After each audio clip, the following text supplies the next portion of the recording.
প্রিয় বন্ধুরা, অনেক দিন লাইভে আসি নাই, মনটা ভালো না। কাজ করতে করতে জানে পানি নাই, প্রচুর পরিমাণে বৃষ্টি হইতেছে, পানি আর পানি।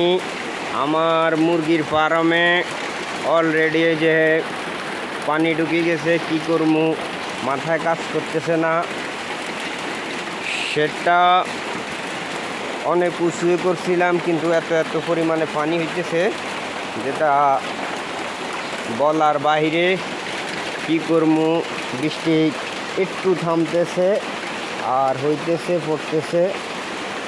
পড়তেছে। পুকুরের মাছ সব বাইরে যাইতেছে। এখন কি যে করি, পানি যেই পরিমাণে টানতেছে তার থেকে অধিক পরিমাণে বাড়তেছে। যে দেশ বিদেশে যারা আছে সবাই দোয়া করবেন, আল্লাহ যেন এই দুর্ভোগ অবস্থা থেকে, এই পরিস্থিতি থেকে সবাইকে রক্ষা করে, যেন হেফাজত করে। কিছু করণীয় নাই, বৃষ্টি হইতেছে আর হইতেছে, কোনো ক্ষান্ত নাই। এই যে হইতেছে, কি পরিমাণে বৃষ্টি পড়তেছে, কী যে করবো ভাবতেও পারতেছি না। চারিদিকে পানি আর পানি।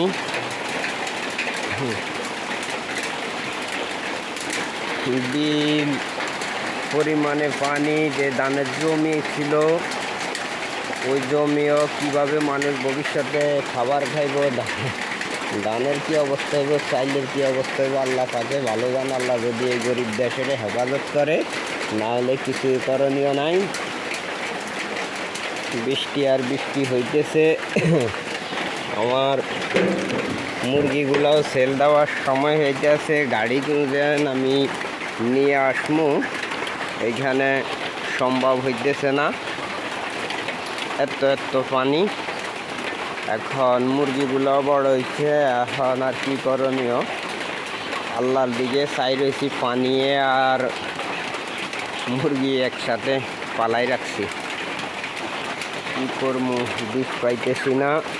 সব দেশ বিদেশের বন্ধুরা এবং ছোট ভাই বড় ভাই হইতে সবাই দোয়া করবেন, আল্লাহ যেন আমার মুরগিগুলারে সেভ করে, সেভ রাখে। প্রায় অর্ধেকের বেশি পানি ঢুকি পড়ছে। এই যে পানি আর পানি শেডের ভিতরে, আর ওই দিকের যে শেডটা আছে ওটা অলরেডি ডুবে গেছে। কী করবো, ওগুলা বাচ্চা ছিল ছোট, ওইগুলার মাছাং পদ্ধতি করে কিছুটা উপরে তুলে রাখছি, কিন্তু এই বড় মুরগিগুলার এখন আমি কী করি বিষ পাইতেছি না। যদি আল্লাহ আজকে হেফাজত করে, সেভ করে রাখে, তাহলে হয়তো হবে। কিন্তু এখন তো ভাবছিলাম কালকে থেকে আজকে মনে হয় খরা হবে, কিন্তু এখন আবার বৃষ্টি নামছে, আবার দেখি রৌদ্র উঠছে। আল্লাহ যেন সেভ রাখে, সেভ করে। মাথায় কোনো কাজ করতেছে না, দিন রাত্রে এত পরিশ্রম করার পরেও দেখি যদি আল্লাহ এইভাবে নিয়ে যায়, তাহলে মনের কষ্ট বুঝাইতে পারতেছি না।